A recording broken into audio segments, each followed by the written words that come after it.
Գառնիում այսօր վարչապետ Նիկոլ Փաշինյանն իր աջակիցների հետ մասնակցել է տարեվերջյան պատարագին։ 10 եպիսկոպոսներից այսօր նրան է միացել Կոտայքի թեմի առաջնորդ Առաքել arczepiskopos Քարամյանը եւ Բալթյան երկրների հայոց թեմի առաջնորդ Վազգեն arczepiskopos Միրզախանյանը։ Գառնիում են նաեւ եղել տարածքային կառավարման ենթակառուցվածքների նախարար Դավիթ Խուդատյանը, էկոնոմիկայի նախարար Գևորգ Պապոյանը, արտաքին հետախուզության ծառայության պետ Քրիստինե Գրիգորյանը։ Առաքել Սրբազանը պատարագից հետո հրաժարվել է հարցերի պատասխանել։ Ավելին նյարդայնացել է, երբ նրան փորձել են անձնական հարցեր տալ։ Նշենք, որ ըստ մամուլի հրապարակումների Արգիշտի Քերամյանը Կոտայքի թեմի առաջնորդի որդին է։ Մայրատեք հարցրեք,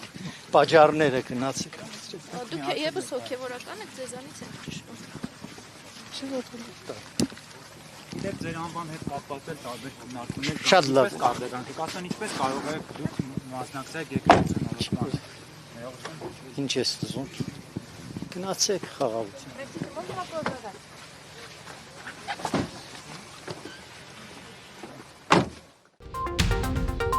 Իսկ մայր տաճարում այսօրվա պատարագը մատուցել է հայր Զաքարյան, ինչպես միշտ ներկա էր նաև Գարեգին II։ Այսօրվա պատարագին մասնակցում էին նաև քաղաքական գործիչներ, այնտեղ էր նաև Արցախի անվտանգության խորհրդի նախկին քարտուղար Վիտալի Բալասանյանը։ Լրագրողների հետ զրույցում Բալասանյանը չի մեկնաբանել Արցախի թեմի առաջնորդի քայլը։ Նշենք, որ Վրդանե Սրբազանը Փաշինյանի միացած 10 բարձրաստիճան հոգևորականներից է։ Անդրադառնալով Արցախ վերադարձի հնարավորությանը Բալասանյանը հիշատակել է նոյեմբերի 9-ի փաստաթուղթը։ Կոնկրետին վերադարձ, որը մեկ իրավունք չունի, իմ տեղը ցույց տես, որտեղ պետք է ապրեմ, եւ բոլորին է վերադրում։ Յուրաքանչյուր տամարդ ու իրավունքները կոպիտ խախտում են։ Ինչ է նշանակում։ Եթե պարտքած թվում է, ասում Արցախ վերադառնալու Հայաստանի Հանրապետության անվտանգությանը վտանգված է, կարծում 170 աշճան սխալ ասում։ Օգոստոսի 7-ի փաստաթուղթը է արդեն կա, ոնց որ եկավ նոյեմբերի 9-ին անցավ, Այդ օգոստոսի 8-ի փաստաթուղթը էլի, առաջինը փաստաթուղթ չի, այդ մեկ։ Ես չգիտեմ ինչ փաստաթուղթ են ստորագրում, նոյեմբերի 9-ի փաստաթուղթը իսկապես փաստաթուղթ է։ Հիմա կարող է միատել հոկտեմբերի 8 անեն, մայիսի 8 անեն, բայց նորից ասում գործնական, գործող, փաստաթուղթ գոյությունի, դա նոյեմբերի 9-ի 10-ի լույս 2020 թվականի փաստաթուղթն է ուժի մեջ։ Նիկոլ Փաշինյանը հարվածային գործիքը նվեր էր ստացել եւ մի քանի ամիս պարապել է մինչեւ ԿՊԱ-ականների առաջ ելույթ ունենալը։ Այս մասին այսօր Գառնիում լրագրողների հետ զրույցում ասել է էկոնոմիկայի նախարար Գևորգ Պապոյանը, անդրադառնալով երեկվա իրենց խնջույքին։ Պապոյանը նաեւ հայտնել է, որ առաջիկայում հնարավոր է Հայաստանից Ադրբեջան արտահանում։ Փակագծերը նախարարը չի բացել, միայն նշել է, որ երբ գործարքը բարեհաջող իրականացվի, ադրբեջանական կողմը կհայտարարի, իրենք կհաստատեն։ Կա ապրանքների ցանկ, որ Հայաստանը կարող է արտահանել, ալյումին, ալյումինի փայլատիթեղ, ֆերոմոլիբդեն, կենթանիներ, միրգ, բանջարեղեն, որոշ տեսակի խմիչքներ, բաներ, ուրեմն տարբեր տեսակի տեքստիլ արտադրանքներ, այսինքն ցանկ կա, հետազոտություն կա, աշխատանք կա, որը ցույց է տալիս, որ այդ ապրանքները մենք արտահանում ենք եւ Ադրբեջանը ներմուծում է եւ հիմա այդ քննարկումների մեջ ենք։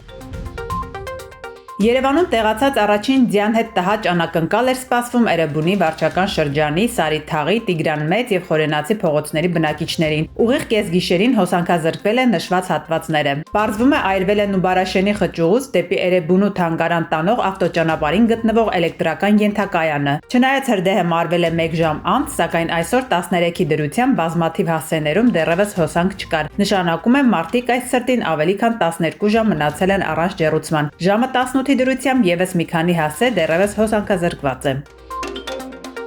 Հարապետությունում ամբողջ գիշեր ձյուն է տեղացել։ Երևանում ձյան ծածկույթը հասել է 10-ից 15 սանտիմետրի, Կոտայքի լեռնային շրջաներում 55 սանտիմետրի, Արագածոտնի բարձր լեռնային շրջանում 1 մետրի։ Ներքին գործերի նախարարությունը շաբաթ առավոտից արտակարգ ծառայություն է իրականացնում մարզերում եւ մայրաքաղաքում։ 24 ժամում արգելափակումից դուրս են բերվել 47 տրանսպորտային միջոց, 92 քաղաքացու ցուցաբերվել է համապատասխան օգնություն։ Մեկ օրում հանրապետությունում տեղի է ունեցել 237 վթար։ Պարեկները ստուգել են 1200 40 տրանսպորտային միջոցների անվադող էր։ 129-ի նկատմամբ կազմել են վարչական իրավախախտման վերաբերյալ արձանագրություն։ Ժամը 17:30-ի դրությամբ Ջերմուկի խաչմերուկից մինչև Զանգեր կոչվող հատվածը Նորավան, Լծեն, Տաթև, Շինուհայր, Տաթև, Կապան, Աշտարակ, Ուշի ավտոճանապարհները, Դիլիջանի Բոլորյանները եւ Վարդանյանց Լեռնանցքը փակ են կցորդով բեռնատարների համար։ Զանգակատուն գյուղում բուք է, Եղեգնաձորի, Վայքի, Սիսիանի, Գորիսի, Կապանի, Մեղրիի տարածաշրջաններում տեղում է ձյուն։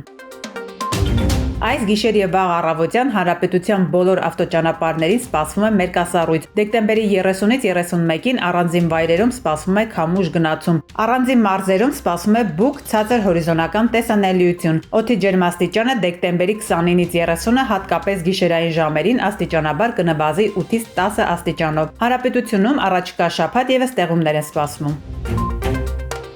Այսօր ցերեկը ողբերգական վթար է տեղի ունեցել Շիրակի մարզում։ Ազատան Գյումրի ավտոճանապարհին բախվել են Mercedes եւ Lada Magnishi ավտոմեքենաները, ինչի հետևանքով 3 հոգի տեղում մահացել են։ Երկուսը մարմնական վնասվածքներով տեղափոխվել են Գյումրի բժշկական կենտրոն։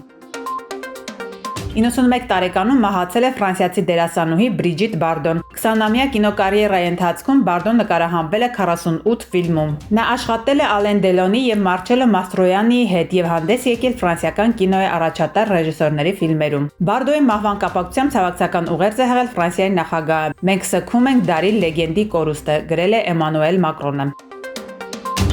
Իսրայելի վարչապետ Բենյամին Նեթանյահուն այսօր մեկնում է Միացյալ Նահանգներ, որտեղ վաղը Ֆլորիդայում կհանդիպի նախագահ Դոնալդ Թրամփի հետ։ Նույն օրը նախատեսված է նաև հանդիպում Միացյալ Նահանգների պետքարտուղար Մարկո Ռուբիոյի հետ։ Սա Նեթանյահուի 5-րդ այցն է Միացյալ Նահանգներ ամբողջ 2025 թվականի ընթացքում։